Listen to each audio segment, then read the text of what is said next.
ঘরে থাকা কয়েকটি উপকরণ দিয়ে মুচমুচে প্যাটিসগুলো বানিয়েছি। তোমরা ভিডিওটি পুরোটা না দেখলে বিশ্বাসই করবে না যে কয়েকটি উপকরণ দিয়ে এত সুন্দর প্যাটিস তৈরি হয়। আর বিকেলবেলা চায়ের সাথে এই প্যাটিসগুলো খেতে খুবই ভালো লাগে।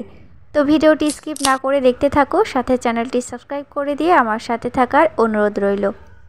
প্রথমে লাগবে 1 বাটি ময়দা, সাথে 1 চিমটা লবণ দিয়ে ভালো করে শুকনো উপকরণ মেশাতে হবে। এরপর অল্প অল্প নর্মাল জল দিয়ে ডো মেখে নিতে হবে। রুটি বা পরোটার ডো যেভাবে মাখি সেইভাবে মাখতে হবে। শেষে হাতে একটু রিফাইন্ড অয়েল লাগিয়ে ভালো করে স্মুথ করে নিতে হবে। দেখো ডো পুরো রেডি হয়ে গেছে। আর এইভাবে ডোটি তৈরি করতে হবে।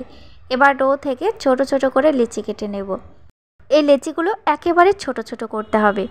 তো প্রত্যেকটা লেচি থেকে এক একটি করে রুটি বেলে নেব। শুকনো ময়দা ছড়িয়ে রুটিগুলো বেলে নিতে হবে। আর এখানে একটা বিষয় অবশ্যই খেয়াল করতে হবে, রুটি যেন একদম কাগজের মতো পাতলা হয়। তো একটু ময়দা ছড়িয়ে ঠিক এইভাবে বেলতে থাকলে একদম কাগজের মতো পাতলা হয়ে যাবে। দেখো কতটা পাতলা করে বেলে নিয়েছি। প্রত্যেকটা লেচি থেকে এইভাবে পাতলা করে রুটিগুলো বেলে নিয়েছি। এবার 2 চামচ ময়দার সাথে 2 চামচ রিফাইন্ড অয়েল মাখিয়ে ভালো করে ঘোল তৈরি করতে হবে। আর এই ঘোলটা অবশ্যই লাগবে। ঘোলটা একটু বেশি করে করতে হবে। অনবরত ঠিক এইভাবে আমরা ঘাঁটতে থাকবো, তাহলে একসময় সুন্দর ঘোলটা তৈরি হয়ে যাবে। দেখো বন্ধুরা, ওই ডো থেকে কতগুলো রুটি বেলেছি আর এতটাই পাতলা করেছি যে এখানে প্রায় 10 থেকে 15টা রুটি তৈরি হয়েছে। এবার এক একটি রুটির ওপরে ঠিক ঘোল এইভাবে লাগিয়ে দিতে হবে। পুরো রুটির ওপরে ঘোলটাকে ভালো করে ছড়িয়ে দিতে হবে আর আরেকটি রুটি দিয়ে লেয়ার করে দিতে হবে। ভেতরে ঘোলটা একটু বেশি করে দিতে হবে আর ওপরে প্রত্যেকটা লেয়ার এখানে বেশি করে করতে হবে। যত লেয়ার বেশি দেওয়া যাবে এই প্যাটিসগুলো তত ক্রিস্পি হবে ভেতর থেকে আর খেতেও ভালো লাগবে। চ্যানেলে এখনও যারা নতুন বন্ধু আছো তাদের উদ্দেশ্যে একটি রিকোয়েস্ট রইল, চ্যানেলটি সাবস্ক্রাইব করে দিয়ে অবশ্যই আমার সাথে থাকবে, সাথে ছোট্ট করে একটি লাইক করে দেবে।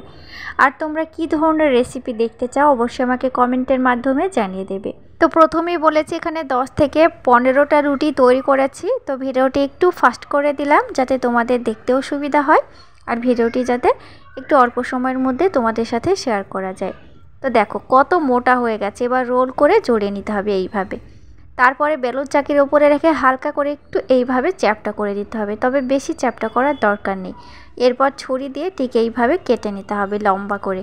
দেখো শেপটা কত সুন্দর এসেছে আর ভেতর থেকে কতগুলো লেয়ার হয়েছে।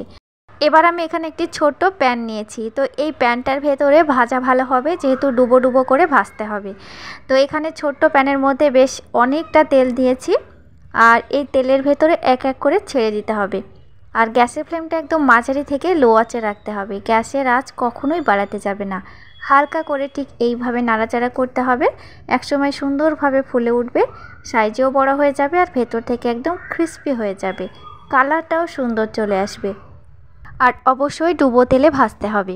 তো এটা আমরা সংরক্ষণ করে 1 থেকে 2 মাস পর্যন্ত খেতে পারবো। দেখো কত সুন্দরভাবে প্যাটিসগুলো তৈরি হয়েছে। এটা এখন ভীষণ গরম, তো তেলটা টেনে যাবে যদি আমরা একটু টিস্যুর উপরে রাখি। বিকেলবেলা চায়ের সাথে খেতে প্যাটিসগুলো খুবই ভালো লাগে।